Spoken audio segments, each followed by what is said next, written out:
Bien, el tema de hoy día es enfermedades metabólicas, endocrinas en gestación, diabetes gestacional y enfermedades tiroideas.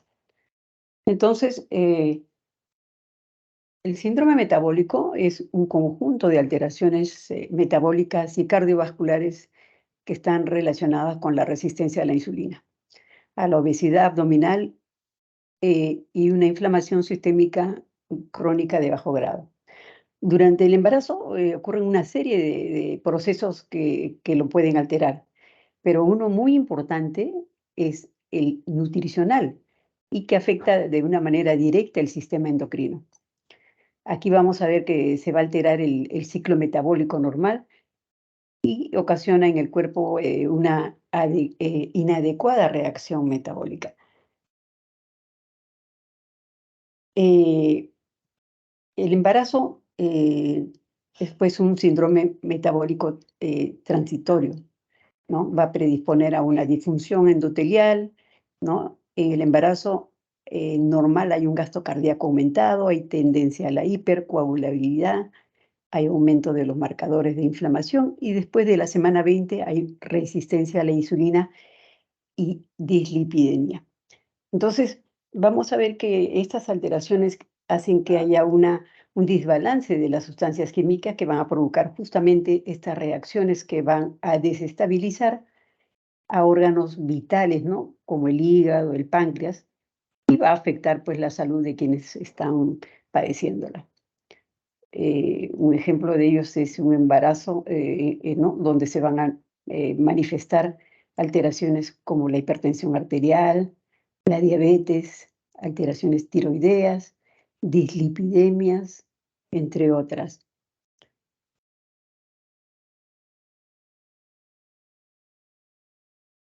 Aquí también vamos a ver pues que la parte metabólica es un factor muy importante para el ser humano. Así vamos a ver que mediante los medios nutricionales se va a obtener pues la forma de mantener todas las actividades diarias y se va a iniciar pues pasando por el proceso de la digestión, ¿no? Y que va a aprovechar todos los nutrientes para los diferentes tejidos corporales, para los hepatocitos y otros donde se van a almacenar pues en el tejido adiposo. Entonces, este síndrome metabólico nos da una forma de ver las alteraciones que por el, mal manejo del aporte nutricional se va a comprometer todo el organismo. Entonces, una definición más reciente fue propuesta por la Federación Internacional de Diabetes, la cual se desarrolla con base en la obesidad central, convirtiéndola en el principal requisito de este síndrome.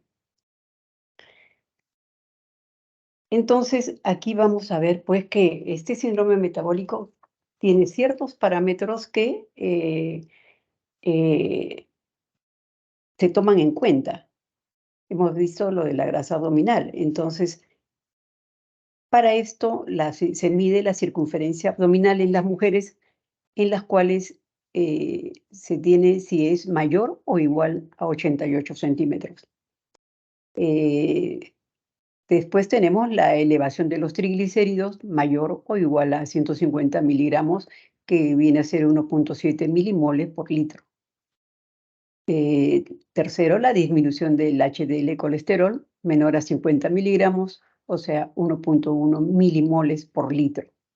Cuarto, la elevación de la presión arterial mayor o igual a 130 milímetros de mercurio, la sistólica, y mayor o igual a 85 milímetros de mercurio, la diastólica. Y cinco, la elevación de la glicemia sanguínea, ¿no? En ayunas mayor o igual a 110 miligramos. Entonces, la presencia de 3 de estos 5 criterios determina un diagnóstico de síndrome metabólico.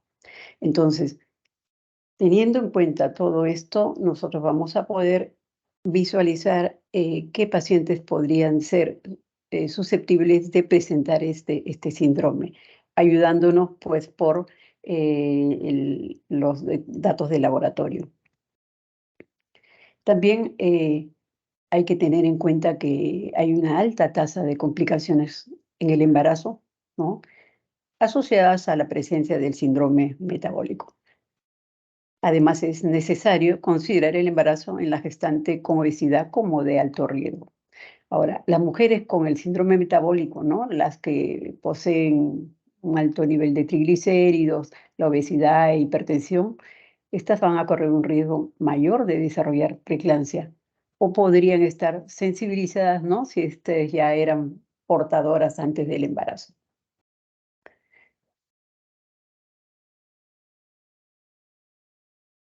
Ahora, en el embarazo siempre hay eh, eh, visualmente cambios físicos en la mujer, pero internamente también hay una serie de compromisos, ¿no? En los cuales hay otras glándulas, otros órganos del sistema que están comprometidos. Eh, Cuando hablamos o tratamos sobre el embarazo, hay que tener en cuenta, pues, otros órganos y sistemas que están participando. Así, desde el punto de vista hormonal, solo con el embarazo, ¿no? Hay modificaciones a nivel en la gestación. Eh, por ejemplo, ¿no? La progesterona, la gonadotropina coriónica humana, el lactógeno, el lactógeno placentario, los estrógenos, ¿no? Que van a producir el crecimiento del útero y el aumento del tamaño de los senos en la madre, que van a ser preparatorios, pues, para una vez que se produzca el parto. Los cambios estos metabólicos que se producen en el embarazo eh, son situaciones o adaptaciones a complejos reajustes fisiológicos, ¿no? En los cuales se busca la máxima conservación de la energía y un eficiente uso de los nutrientes para beneficio, pues, tanto de la madre como del feto. Entonces, todos estos cambios, modificaciones o participaciones de otros órganos, eh, eh, otras aparatos y sistemas que van a participar en él, van a ser para beneficio, ¿no? Tanto de la madre como del feto. Así vemos que aparte del problema metabólico, ¿no? Eh, Hay otra forma de presentación en las cuales eh, vamos a tener compromisos eh, de lo que es eh, la diabetes gestacional en la madre, ¿no? Vamos a ver que esta es una condición en la que se desarrolla intolerancia a los carbohidratos y se diagnostica por primera vez en el embarazo sin una preexistencia clara de la diabetes mellitus 1 y la diabetes mellitus 2. Entonces, eh, si estamos tratando lo que es la diabetes embarazo, estamos frente a una patología que se da a expensas del consumo de alimentos. Si nosotros visualizamos lo que es ahora la cantidad de alimentos que encontramos tan rápidamente con alto índice calórico, eh, con alto contenido de carbohidratos, etcétera, vamos a ver que es muy fácil conseguirlo, ¿no? No se eh, va a gastar energía en conseguir el alimento. No hay necesidad entonces de realizar esfuerzo. Entonces, esto probablemente sea una de las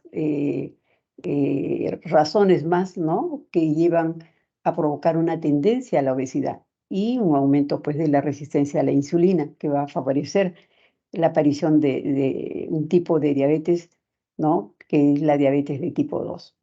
Entonces, todo esto que nosotros estamos manteniendo dentro de lo que es los recursos que hay para conseguir sí, los alimentos eh, y que por ende, con la facilidad que los encontramos con muy poco aporte nutricional, pero alto contenido calórico, que lo que muchas veces hace llenar, pero no da beneficios para la salud de la gestante.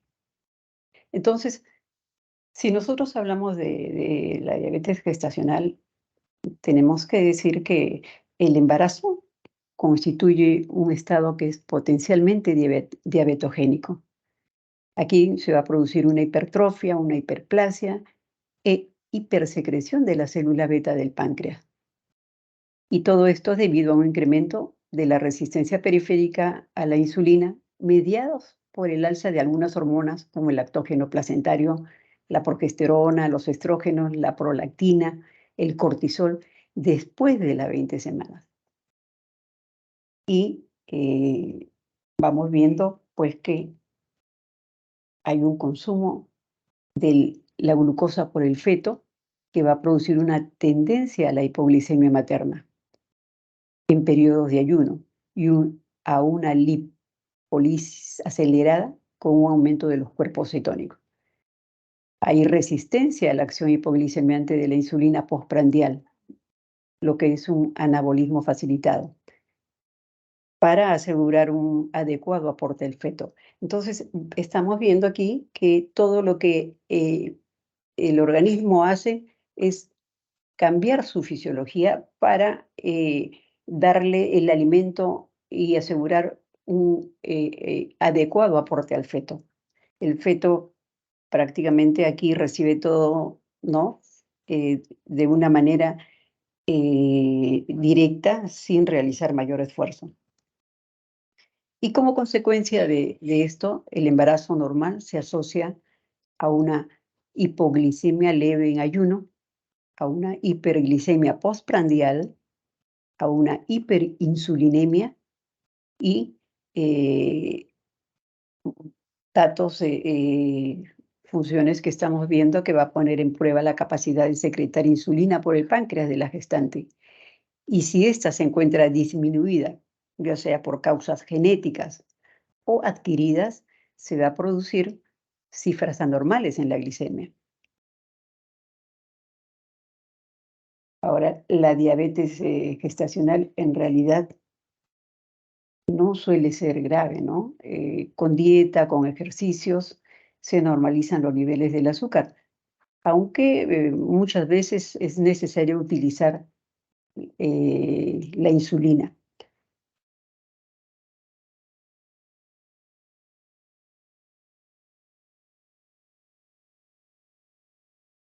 ¿Cómo clasificamos la diabetes gestacional? La diabetes gestacional, según una clasificación de Priscilla White en 1949, ella introdujo esta para los embarazos de pacientes con diabetes, ¿no?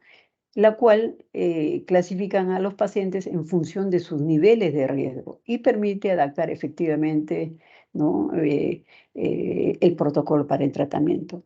Entonces, hay una diabetes preexistente, una prediabetes tipo 2 y una prediabetes tipo 1. En la diabetes pregestacional es un tipo de diabetes mellitus 2 que rara vez viene de causas secundarias, ¿no? Por ejemplo, pancreatopatías, endocrinopatías. El curso de esta diabetes es asintomático y generalmente se diagnostica en el primer trimestre de la gestación y va a persistir en el posparto. Una prediabetes tipo 2 es similar en la patogenia a la diabetes mellitus 2 y se asocia a obesidad, el curso es asintomático y el diagnóstico se hace en el segundo trimestre. Puede desaparecer en el posparto o a largo plazo convertirse en diabetes mellitus 2. Es el tipo más frecuente de la diabetes gestacional, en un 90 a 95%. Luego la prediabetes tipo 1. Aquí hay presencia de marcadores inmunológicos, ¿no? El curso es asintomático o tiene la sintomatología cardinal de de la diabetes. El diagnóstico se puede dar ya sea en la primera o en la segunda mitad del embarazo. En el posparto, la mayoría de los casos suelen evolucionar en forma paulatina a la diabetes mellitus 1. Entonces, conociendo esto, ¿no? Priscilla White dio para el test de O'Sullivan para hacer un diagnóstico de la diabetes gestacional. Y esta consiste en la medición de la glucemia plasmática venosa 1 hora después de la ingesta de 50 gramos de glucosa, en cualquier hora del día, e independiente de la ingesta o no de alimentos previos. No es necesario una dieta especial los días previos. Tiene una sensibilidad de un 80% y una especificidad de 87%. La interpretación es si es mayor o igual a 140 decilitros, consideramos positivo.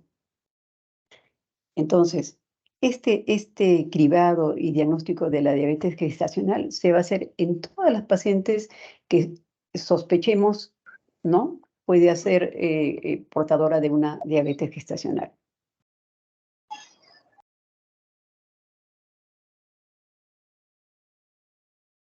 Siendo este un problema en el embarazo, la diabetes gestacional, muchas escuelas, muchos grupos de estudio eh, están o han participado en el desarrollo de métodos para el diagnóstico. Hay, digamos, unas que son más frecuentes de hacer y por escuelas la van realizando. Por ejemplo, ¿no? El Grupo Español de Diabetes y Embarazo, el GEDE, en el 2015, ellos ponen como su método realizar el cribado con los 50 gramos y luego, dependiendo del resultado, ¿no? Se va a hacer una segunda opción de tolerancia oral a la glucosa, ¿no? Con 100 gramos de glucosa. Le toman una prueba basal y 3 horas, cada hora, durante 3 horas, realizar el dosaje de la glicemia. Si a la primera hora, no, teniendo en cuenta la basal, ¿no? Por ejemplo, si el resultado es mayor o igual a 105, ¿no? Si es mayor de 140 a la primera hora, en el cribado con 50 gramos y mayor o igual a 190 en la primera hora con los 100 gramos de glucosa, a las 2 horas mayor de 165 y a las 3 horas mayor de 145. Si 2 puntos son positivos, decimos que hay diabetes gestacional. Luego el grupo de Carpenter y Constant, ¿no? En 1982 y la Asociación Americana de Diabetes también utilizan el cribado con los 50 gramos y la saturación con 100 gramos de glucosa si es que este valor no es este valor, digamos, en el cribado salió mayor de 140 o igual. Igualmente, en la valoración puede haber alguna diferencia en los valores intermedios, pero si esos puntos de ellos también son positivos, es considerada diabetes gestacional. Luego tenemos que hay otros grupos, el grupo internacional el grupo de estudio internacional de diabetes en el embarazo, ¿no? No utiliza el cribado, solamente de frente a la saturación de glucosa con 75 gramos. Igualmente, la Organización Mundial de la Salud y el grupo americano posteriormente, ¿no? Puede ser aquí con una basal de 92, a la primera hora mayor de 180 y a la segunda hora mayor de 153. Este grupo con un solo punto alterado ya considera diabetes gestacional. Ahora, no, no todos estos grupos de estudio lo utilizamos, ¿no? Esto está internacionalmente guiado para que el método diagnóstico que se realicen con la saturación de 100 gramos de glucosa va a ser estandarizado dependiendo de cada institución. Pero ese es el parámetro en el cual todos giramos para detectar lo que es la diabetes gestacional. Este es un flujograma donde vamos a medir el riesgo medio y el alto riesgo, ¿no? En este flujograma se utiliza pues el test de O'Sullivan. Si es una paciente de un riesgo medio bajo, vamos a utilizar el test de O'Sullivan, ¿no? Entre la semana 24 y 28. Sabemos que el test de O'Sullivan tiene 50 gramos de glucosa en cualquier momento. Entonces, si el resultado sale menor de 140, decimos que es normal. Pero si la glucemia sale mayor o igual a 140, decimos que esto es patológico. Entonces va a pasar a la saturación oral de la glucosa de 3 horas con los 100 gramos de glucosa. Si el resultado es normal, o sea, menor de 105, el basal, a la primera hora menor de 190, a la segunda hora menor de 165 y a la tercera menor de 145, excluimos a la paciente de lo que es el diagnóstico de diabetes gestacional. Pero si 2 o más puntos resultan patológicos, decimos que es una diabetes. Pero si solamente un punto es patológico, se debe repetir esta prueba de saturación oral de la glucosa de 3 a 4 semanas posteriores para llegar a lo que es la diabetes gestacional. Entonces, en el alto riesgo, aquí tenemos que considerar, por ejemplo, aquello que va a presentar la mujer que la va a considerar dentro de este grupo de alto riesgo. Por ejemplo, la edad mayor o igual a 35 años, antecedentes familiares de diabetes mellitus, una diabetes gestacional previa, el haber tenido algún feto macrosómico mayor de 4 kilos, el haber tenido una prueba de intolerancia a la glucosa o una glucosa basal alterada, ¿no? Y la presencia de obesidad con un índice de masa corporal mayor de 30. Entonces, a estos pacientes con estos factores de riesgo, a la primera cita debemos hacerle el test de O'Sullivan. Entonces, pueden ocurrir 2 casos, ¿no? Que la glicemia sea mayor, ¿no? De 140, que está patológica, va a someterse a la saturación oral de la glucosa y luego de ser normal, se excluye y de ser patológico se vuelve a repetir, ¿no? Donde 2 puntos, 2 valores patológicos te van a dar el diagnóstico y si solamente un punto se repite en 3 a 4 semanas. En el caso de que la glucemia sea menor de 140, consideramos normal, se repite esta prueba dado los antecedentes en la semana 24 o 28. Si es normal, ¿no? Se repite esta prueba a las 32 o 36 semanas para descartar justamente por los factores de riesgo. Pero si no es normal, ¿no? Entonces vamos a hacer la saturación con 100 gramos de glucosa que se ve en los 3 pasos, 3 horas, y luego, si 2 puntos son patológicos, decimos que es una diabetes gestacional. Y si no, si solamente hay uno, se vuelve a repetir de 3 o 4 semanas posteriores.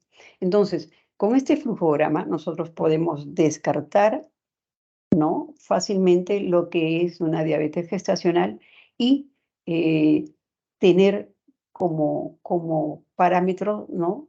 Rápido para poder descartar la diabetes gestacional, que da muchos problemas en la salud de la madre y en el feto.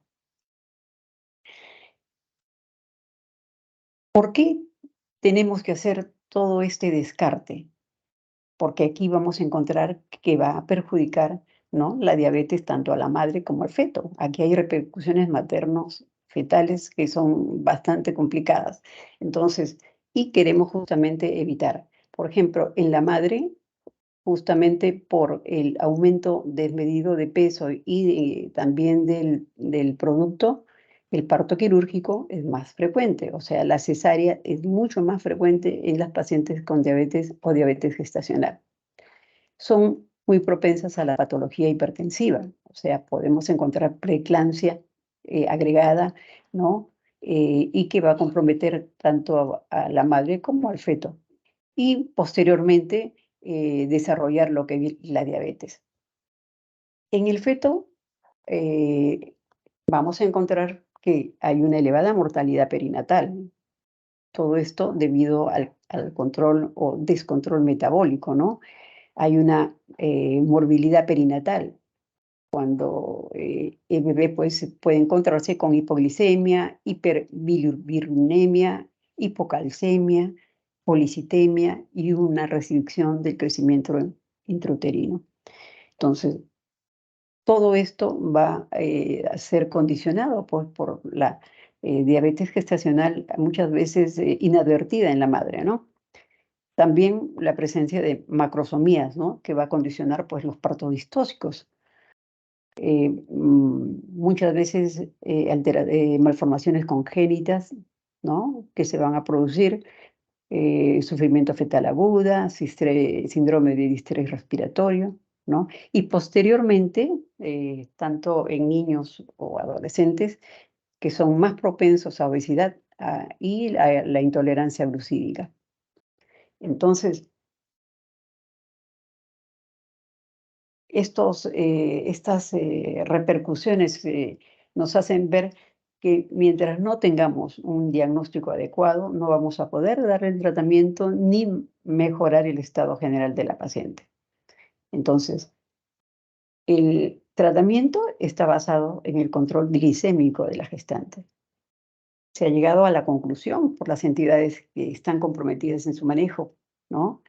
Como por ejemplo el Colegio Americano de Obstetricia y Ginecología y la Asociación de Diabetes Americana y la Federación Internacional de Ginecobstetricia, que el tratamiento disminuía las complicaciones y los recién nacidos grandes para la edad gestacional. ¿Qué propendía esto? Además, que mm, se debían cambiar los estilos de vida en estas pacientes, que tengan actividad física, ¿no? Y se concluyó que el único factor predictivo para la necesidad de tratamiento farmacológico es el índice de masa corporal.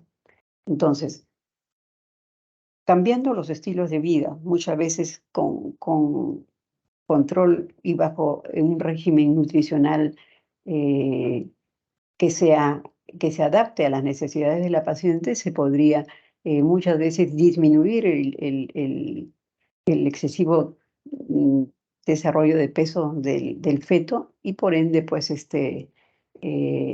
disminuir los partos quirúrgicos. El tratamiento farmacológico se va a llevar a cabo, de ser necesario, con la metformina o con insulina, ¿no? Eh, Aquí hay medicamentos que atraviesan y que no atraviesan la barrera placentaria. La insulina no atraviesa la barrera placentaria y hay distintos tipos de, digamos, ofrecer el manejo o ver cuál se adapta mejor a las necesidades de la paciente. Eh, lo más importante es brindar una educación nutricional, pues el objetivo de esta terapia nutricional es alcanzar la normoglicemia en ausencia de cetosis con un aporte calórico nutricional que lleve a una ganancia de peso adecuada y el desarrollo fetal óptimo. Entonces, estamos viendo al inicio de lo que es la diabetes gestacional, dije de que esto es una diabetes no muy eh, difícil de manejar, que con ejercicios y con un buen aporte es posible que la gestante pueda salir bien de esta, ¿no? Pero justamente se necesita que la paciente sea consciente, ¿no? Sea consciente de qué es lo que debe recibir, qué es lo que debe comer para que su salud y la de su bebé mejoren en, ¿no? En el transcurso de lo que es el término de su embarazo. Entonces, ¿cómo lo voy a manejar esto? Aquí lo que tenemos que ver muchas veces es que decíamos que se tiene en cuenta lo que es el índice de masa corporal, ¿no? Decimos que mayor de 25, esta es una paciente con sobrepeso. Mayor de 30, estamos hablando de obesidad, ¿no? De 20 a 25, decimos que es los valores considerados normal de índice de masa corporal. Y menores de 20, pacientes que están con bajo peso para, digamos, eh, de índice de masa corporal, ¿no? Entonces, en función de esto, a que tengan ellos una actividad sedentaria o una actividad moderada, ¿no? Se va a dar el aporte calórico diario que se da en kilocalorías por kilo por día. Entonces, si tiene mayor de 25, se da 25 kilocalorías por kilo por día, si tiene una actividad sedentaria. Si tiene una actividad moderada, ¿no? Se da 30 kilocalorías por kilo por día. Y así vamos aumentando mientras disminuye el índice de masa corporal. Entonces, de 20 a 25 le doy 30 kilocalorías por día, si es una actividad sedentaria, y moderada actividad le doy 35 kilocalorías por día. Si es menor de 20, ¿no? Estamos viendo que va a requerir mayor cantidad de kilocalorías por día. Si es una actividad sedentaria, le doy 35 y si es una actividad moderada, le doy 40 kilocalorías por día. Aquí está quemando más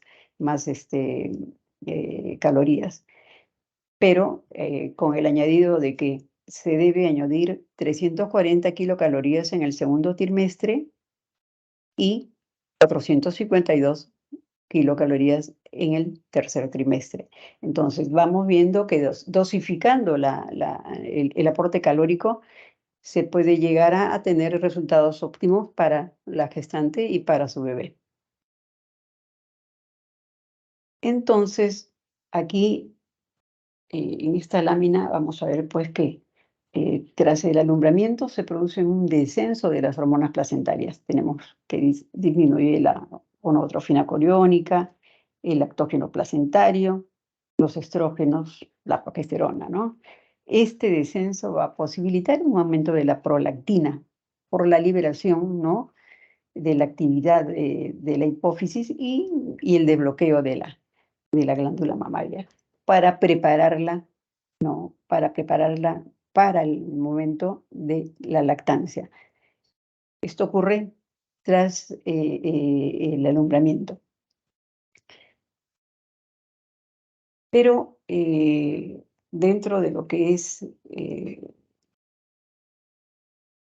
los trastornos endocrinos que pueden comprometer el embarazo, tenemos que ver que no solamente están aquí incluidos eh, lo que es, aparte la diabetes, aparte el síndrome metabólico, sino que hay otros componentes importantes de lo que es los cambios hormonales dentro de lo que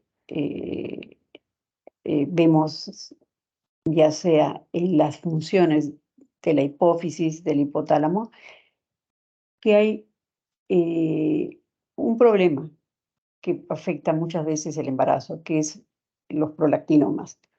Y los prolactinomas son patologías benignas, ¿no? Que van a alterar o pueden causar cierto tipo de problemas.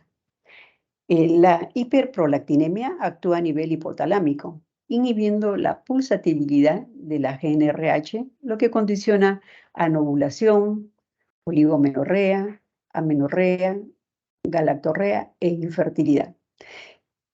Problemas que muchas veces no son detectados, pero una vez hechos los estudios es posible de saber y tener, por ende, el diagnóstico y dar el tratamiento adecuado para solucionar muchas veces los problemas en las mujeres jóvenes que buscan embarazo.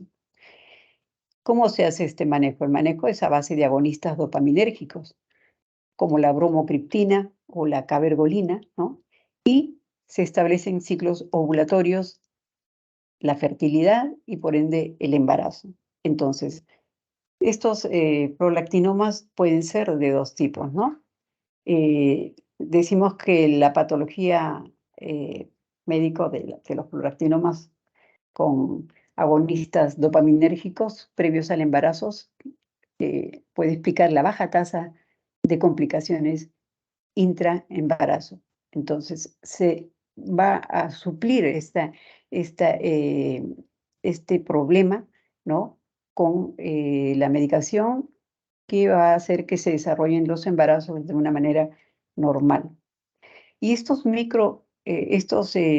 prolactinomas pueden ser de dos tipos, microprolactinomas y macroprolactinomas. Los microprolactinomas, si son menores de 10 milímetros, una vez confirmado el embarazo, se suspende el tratamiento y se reanuda una vez que se detecten signos de crecimiento tumoral, ¿no? Como cefalea, alteración del campo visual.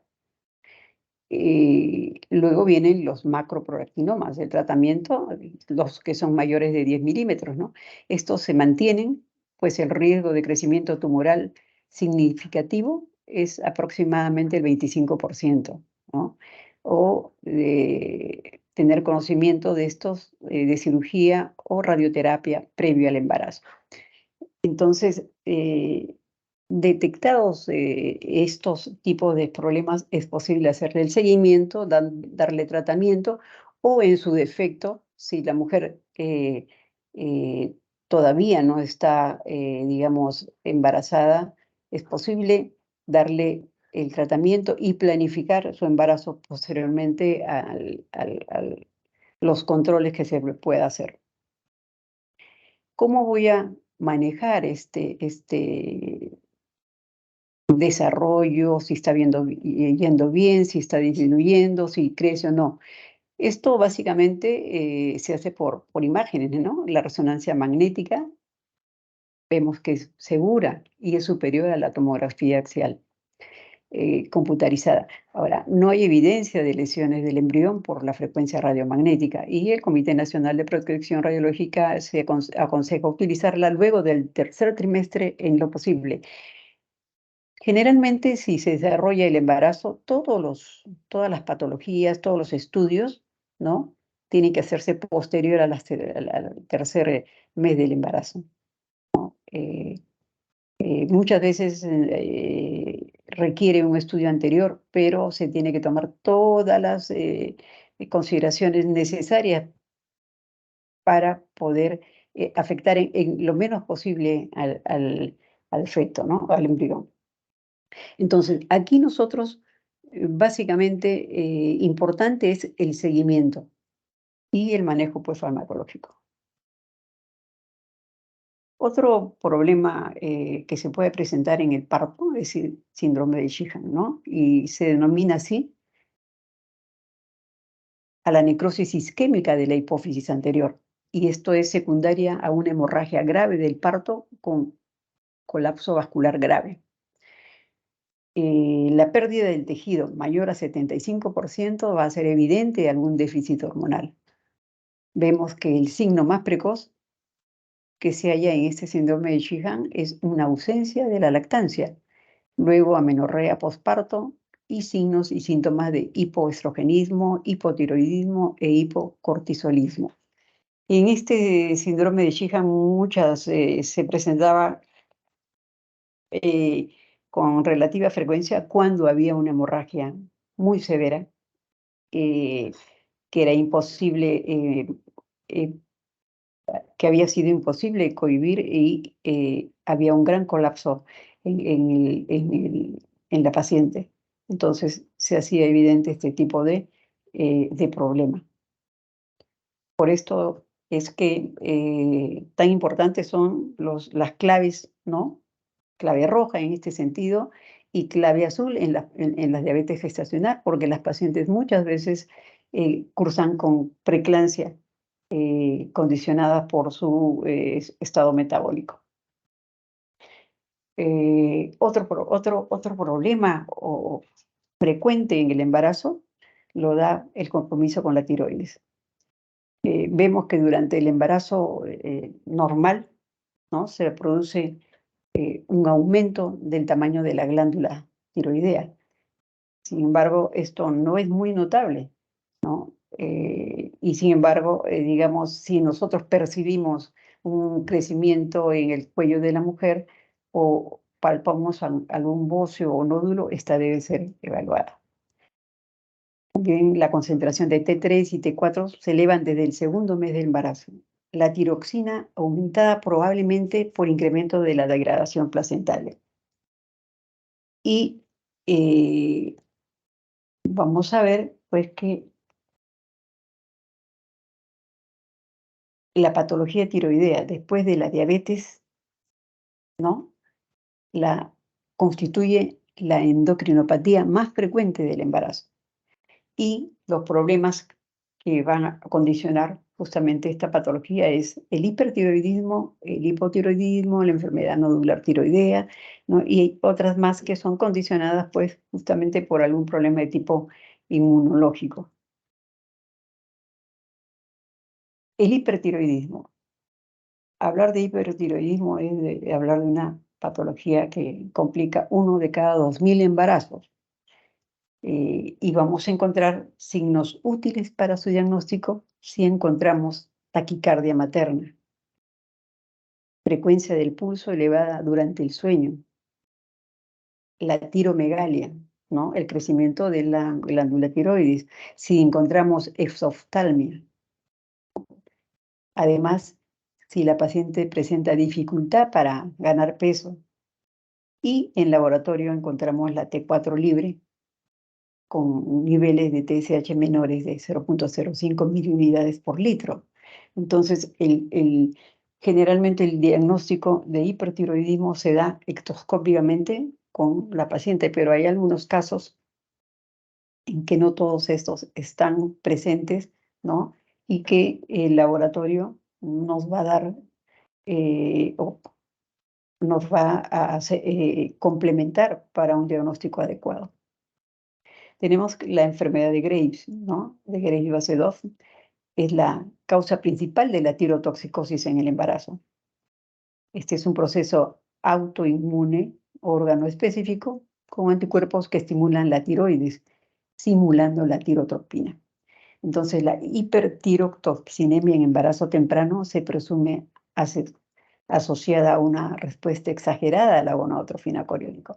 Aquí pues hay como una reacción secundaria, ¿no? a la presencia de la gotrofina dada por la placenta. Entonces, aquí, puede presentarse una exacerbación en el embarazo. La glándula tiroides, pues normalmente eh, eh, no es palpable, no es vista de una manera prominente en el cuello de la mujer, pero puede sufrir algún cambio, ¿no? A consecuencia del embarazo, considerada dentro de lo normal. Pero una glándula normofuncionante, su principal función pues es concentrar el yodo, ¿no? Y sintetizar, almacenar y segregar las hormonas tiroideas. Cuando alguna de estas cosas está alternada, de estas funciones está alterada, vamos a ver los problemas que se han mencionado, ¿no? Como por ejemplo la enfermedad de Graves, ¿no? Que estamos viendo, ya hemos mencionado, que los signos característicos, la exoftalmia, el crecimiento de la tiroides mayor a lo normal, ¿no? Entonces vemos que complicaciones del embarazo en mujeres que permanecen hipertiroideas. Vamos a encontrar, hay una elevada incidencia de preeclampsia, insuficiencia cardíaca y vamos a encontrar resultados adversos perinatales. Por ejemplo, abortos en aquellas pacientes que muchas veces no están controladas, en partos prematuros, en una restricción del crecimiento intrauterino, la presencia de tirotoxicosis fetal, ¿no? Y por ende, la muerte fetal. Muchas veces se presenta tempranamente al parto, ¿no? Que es muchas veces imposible de solucionar el problema.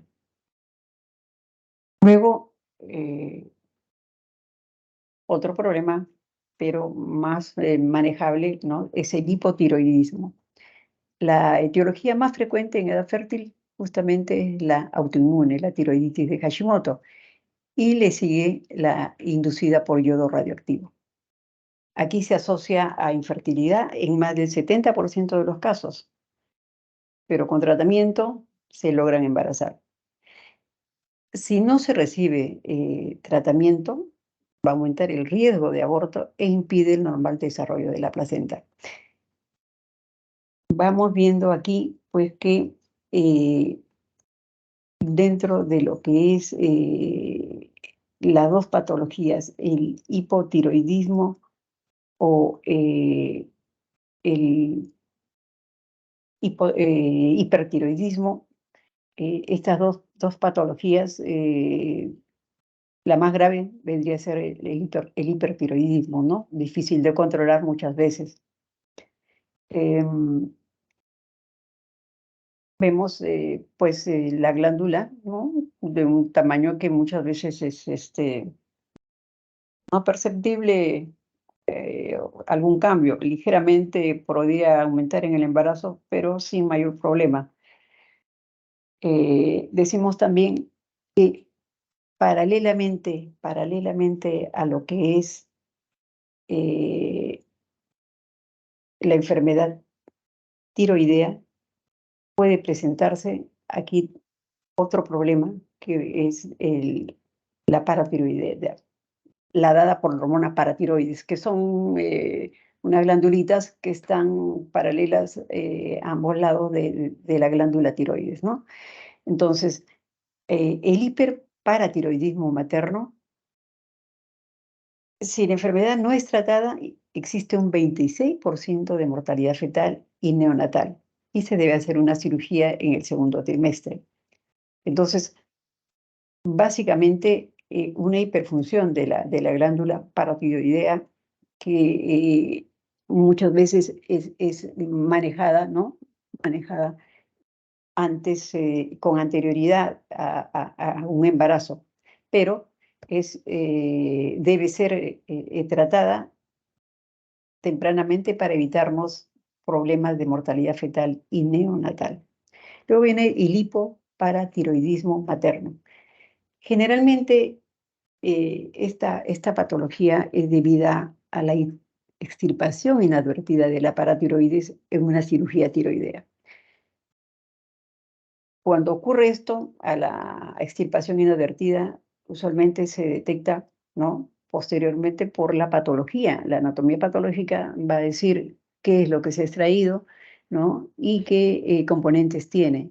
Entonces, se debe agregar tratamiento para evitar complicaciones en la madre, básicamente, ¿no? O en el feto. Esta se acompaña de hipocalcemia e hiperfosfemia. Esto tiene efectos en el feto, ¿no? Que es el hiperparatiroidismo secundario por la hipocalcemia materna. Entonces, no siempre es posible que pase inadvertido si ya se sabe que en la anatomía patológica está demostrando esto, pero de no haber, digamos,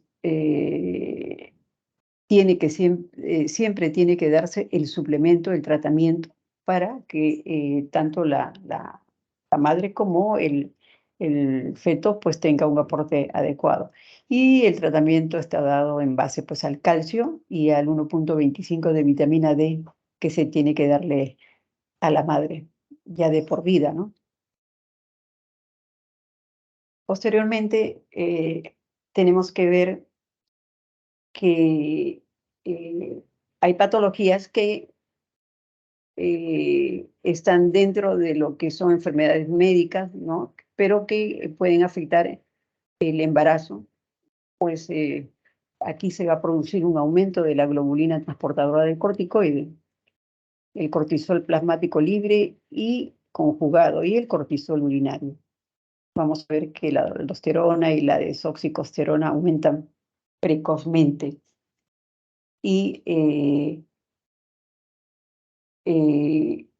qué patología es la que nosotros vamos a ver dentro de lo que, o qué problema con la gestante dado por la suprarrenal. Aquí vamos a ver que está el síndrome de Cushing.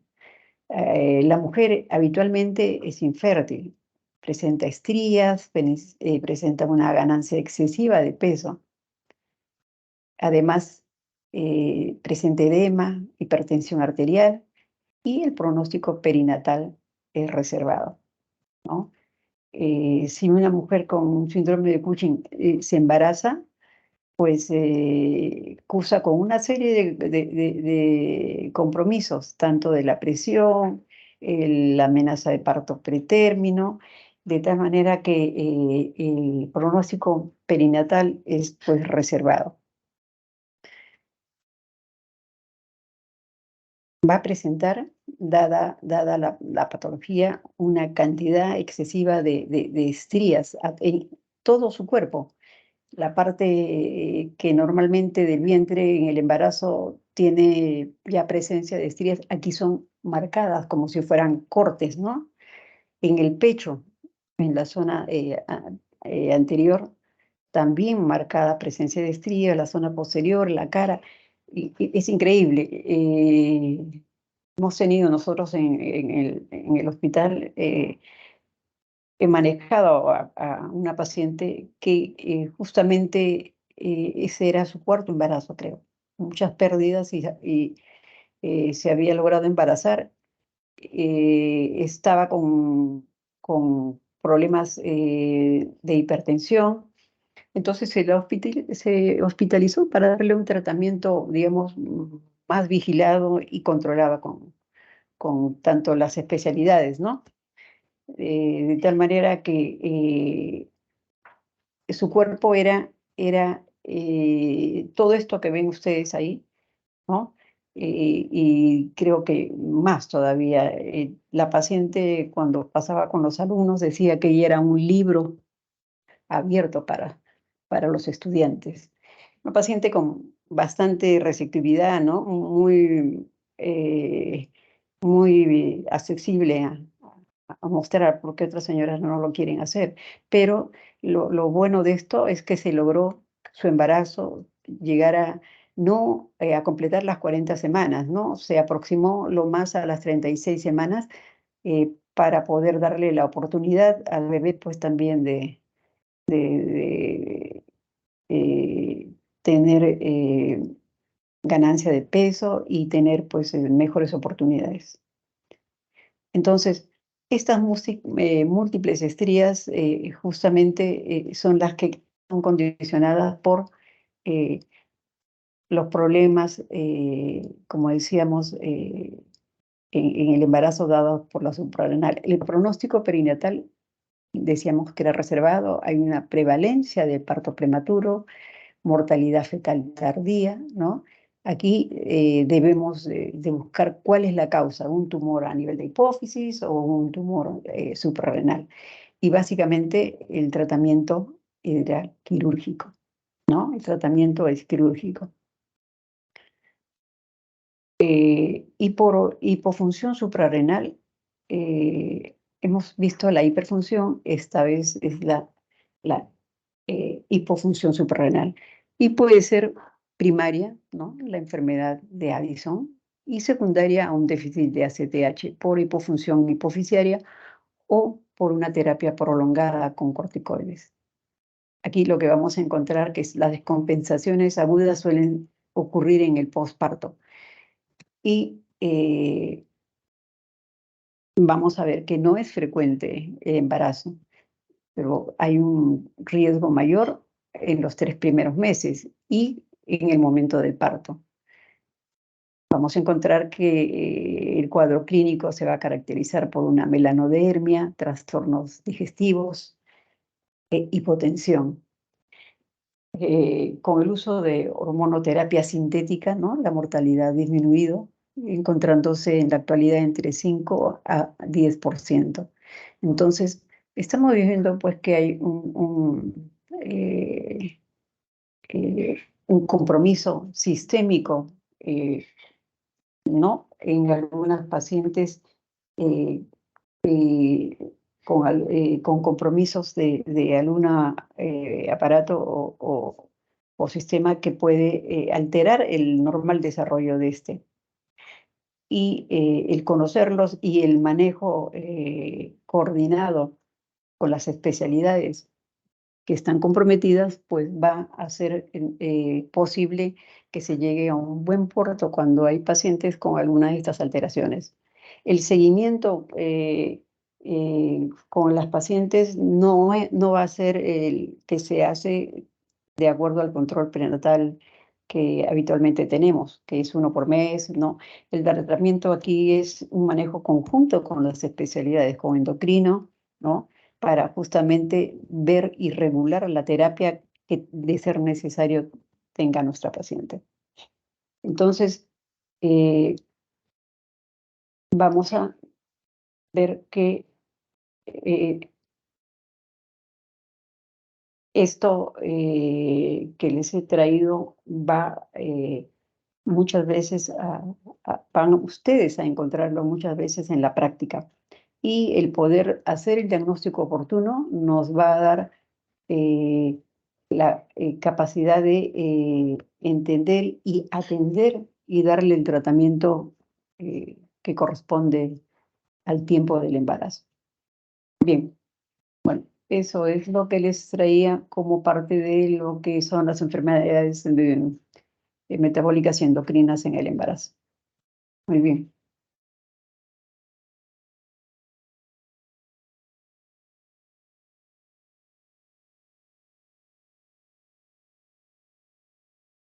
Bueno, vamos a dar por terminada esta práctica. Vamos a